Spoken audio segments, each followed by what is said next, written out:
پر افغانستان د پاکستان مرګونی بمباري او د طالبانو د حکومت غبرګون ورستی او ټول جزئیات هم دلته ویډیو کې وګورئ او چینل هم سبسکرایب کړئ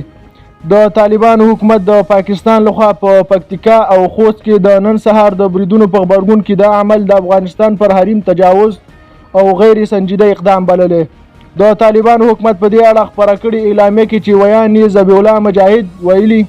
پاکستان باید په خپل خاوره کې د پیښو د نه کنټرول ناتوانۍ او ستونزو پړه پر افغانستان وانه چوي ځکه داسې پیښې خورا بدې پایلې درلودلی شي چې بیا به یې کابو کول له پاکستان په اختیار کې نه وي